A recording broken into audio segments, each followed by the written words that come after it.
Ayo kalian cek lagi ya, waras apa enggak. Karena orang yang pikirannya kacau kan kita menyebutnya kurang waras. Makanya di berbagai sesi kalau bicara tentang filsafat selalu saya wanti-wanti, hati-hati loh ya, manusia itu kuncinya di akalnya.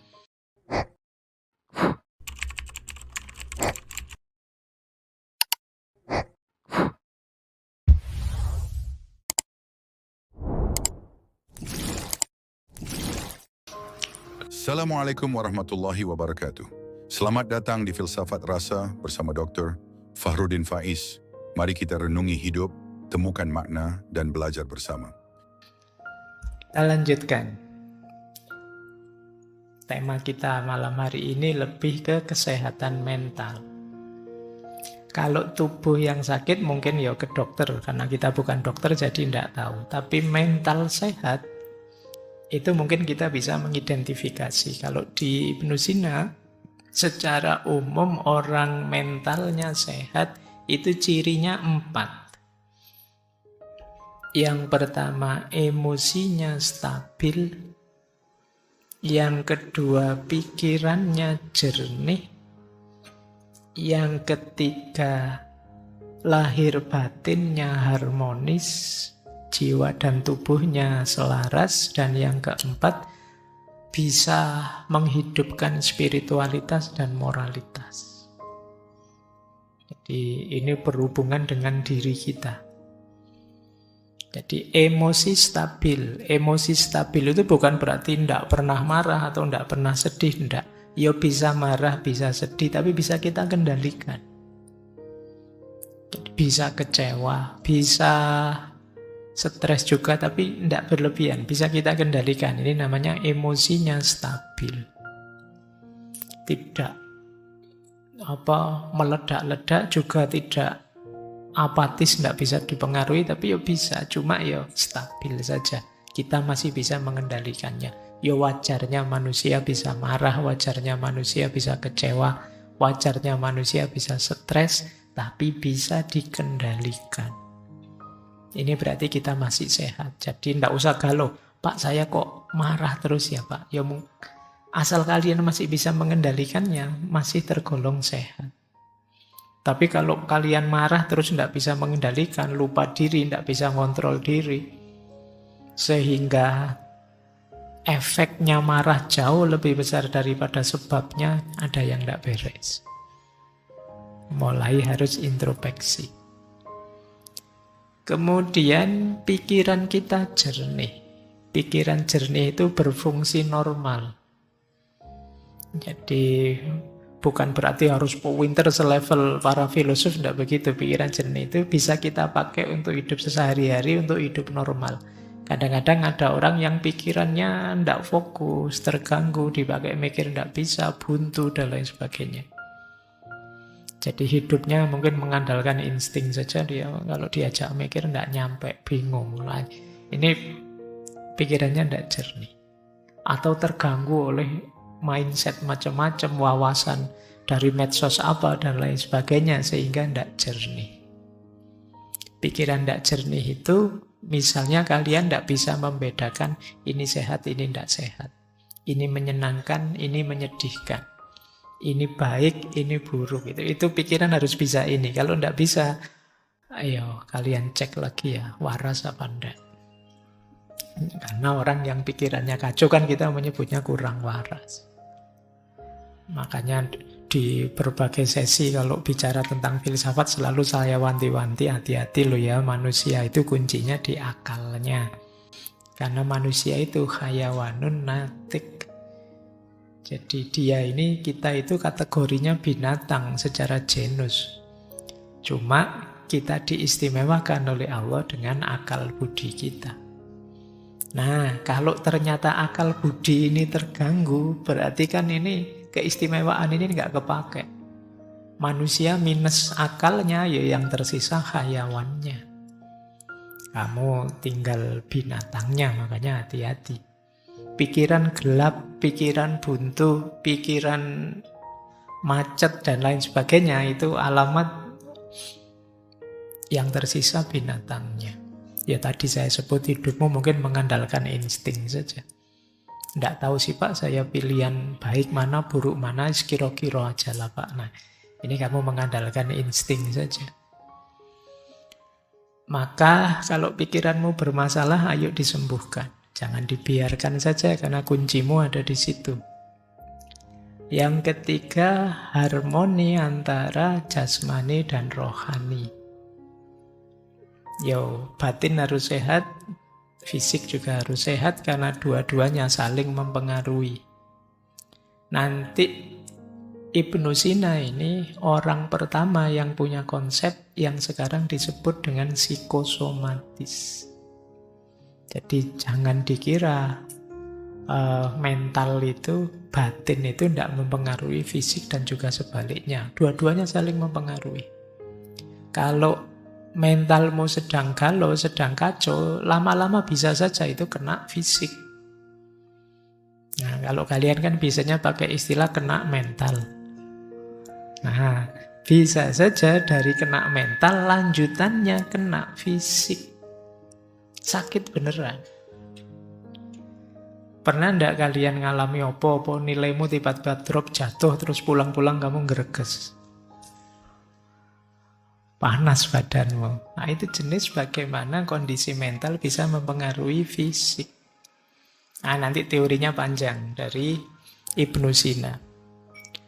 Dan yang keempat, jangan lupa batin kita itu ada unsur spiritualitas. Ada fitrah religiositas. Ada nurani yang mendorong kita untuk bermoral. Ini juga harus hidup. Kalau ini tidak hidup, ada yang hilang dari kemanusiaan kita. Jadi kalau kalian hanya fokus di 3 yang atas, lupa bahwa kita punya spiritual, ada unsur moralitasnya, ya nanti ada bagian tertentu hidupmu yang hilang. Itu kadang orang merasa hampa, merasa jemu, merasa tidak bermakna, dan lain sebagainya. Karena urusan makna hidup, kedalaman hidup itu adanya di spiritualitas. Jadi ayo dicek kalian termasuk mentalnya sehat apa tidak. Kalau tidak, ayo diobati pelan-pelan. Karena sulit kalian bisa sukses kalau dalammu tidak sehat, mentalnya tidak sehat. Kita lanjutkan. Nah, ini konsep dasarnya Ibnu Sina. Kita kenali dulu ya, sisi dalam diri kita, jiwa kita. Hubungannya dengan akal, hubungannya dengan kesehatan mental. Kata Ibnu Sina, jiwa kita itu ada 3 unsur. Kadang orang menyebutnya 3 daya, 3 kekuatan. Yang pertama, jiwa nabatiyah, vegetatif. Itu isinya tumbuh dan reproduksi. Jadi dorongan untuk tumbuh, bereproduksi. Tiba-tiba teman-teman ingin makan, lapar, ingin kawin, bereproduksi. Itu muncul dari daya jiwa namanya vegetatif. Jiwa nabatiyah. Seperti tumbuh-tumbuhan. Nanti ada unsur hayawaniyah. Ini hubungannya dengan emosi, keinginan, cita-cita. Nyari enak, nyari senang, persepsi indrawi. Ini jiwa hayawaniyah. Jadi kalian punya keinginan apa, punya hasrat apa, punya emosi apa. Nah itu hayawaniyah, jiwa sensitif. Yang ketiga ada insaniyah, jiwa rasional. Berpikir, memahami, termasuk unsur moralitas, spiritualitas, itu bagian dari daya jiwa insaniyah. Jadi lapisan diri kita, jadi di balik yang jasad ini, di dalamnya ada aspek vegetatif, sensitif, rasional, nabatiyah, hayawaniyah, dan insaniyah. Yang disebut kesehatan mental, kata Ibnu Sina itu kalau antara hayawaniyah dan insaniyah seimbang. saling mendukung, saling selaras, emosi dan pikiran saling selaras. Cuma kata Ibnu Sina, keselarasan di dalam itu harus dikomandoi oleh insaniyah, oleh yang rasional. Jadi akalnya harus menang, rasionalnya harus menang, ilmunya harus menang. Jadi jangan dibiarkan hayawanannya dominan atau vegetatifnya dominan. Apa ada Pak orang yang hayawanannya, kehewanannya lebih dominan? Ya ada orang yang ambisi, emosional, segala cara ditempuh asal cita-citanya tercapai, itu hayawaniyahnya dominan. Tidak peduli aturan, tidak peduli norma, hayawaniyahnya dominan. Apa ada Pak orang yang vegetatifnya dominan? Ada. Kalau kalian tiap hari rebahan saja, makan, minum, terus bangun-bangun mikir, kapan ya aku kawin, kapan ya aku, nah itu berarti dominanmu vegetatif saja.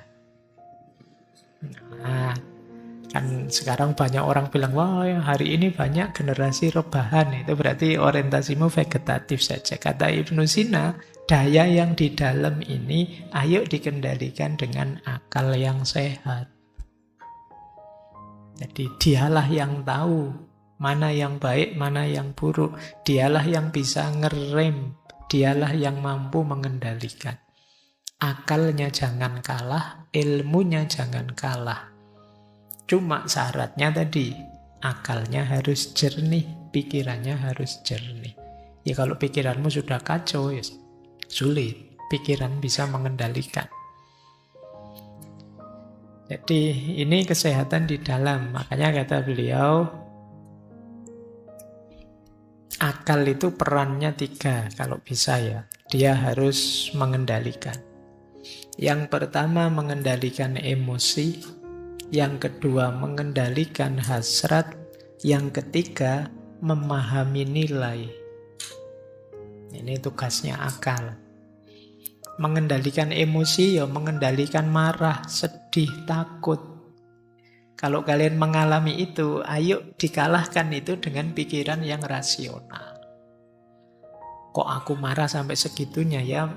Rugi aku, padahal hal kecil saja saya marah sebesar itu, efeknya luar biasa. Wah emang kalau gitu jangan marah yang berlebihan. Kok aku sampai setakut itu ya? Padahal kalau saya takut, saya akhirnya mundur, tidak mau maju lah. Kalau saya tidak mau maju, saya dapat apa? Sudahlah maju saja, resiko nanti kita bahas belakangan. Ini akalmu menang. Jadi kalau kalian bisa menjadikan akal ini yang mengkomando, ya hidupmu akan lebih bahagia.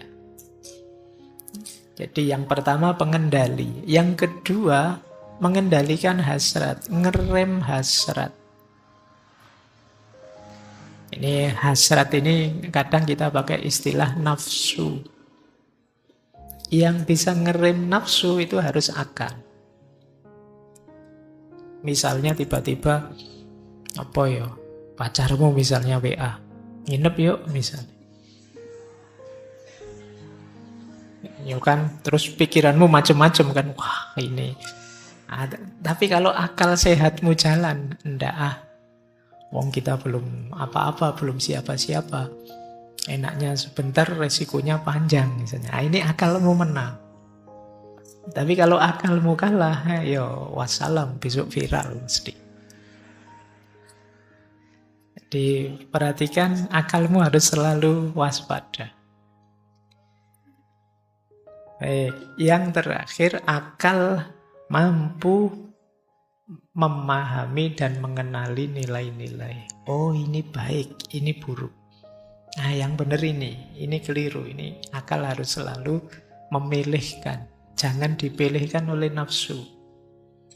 Dipilihkan oleh ketamaan, dipilihkan oleh hasrat ingin menguasai, dipilihkan oleh dorongan seksual dan lain sebagainya. Tapi pastikan yang milih itu akal. Syaratnya akal harus sehat. Oke ya, Jadi batin kita yang 3 lapis tadi, semoga pengendali dan rajanya adalah akal. Karena kalau yang menang yang lain-lain, kalau yang menang yang vegetatif itu biasanya kita cenderung hidup ini nyari enak saja, ndak mau ndak enak. Kalau kita ada di yang sensitif hayawaniyah, itu ambisius. Kadang menghalalkan segala cara, ndak tahu kapan berhentinya, pokoknya nabrak terus, maju terus. Nah, yang terakhir yang harus menang, daya insaniyah. Disitulah kita jadi manusia. Karena kalau yang di yang pertama, yang nabati itu kita jadi tumbuhan saja, belum jadi manusia. Kalau di hayawaniyah kita jadi hewan. Ayo jadi manusia. Pencirinya manusia akal. Alhamdulillah, semoga yang disampaikan membawa kebaikan. Dukung terus channel Filsafat Rasa dengan like dan subscribe. Selamat melanjutkan menonton, semoga bermanfaat. Wassalamualaikum warahmatullahi wabarakatuh.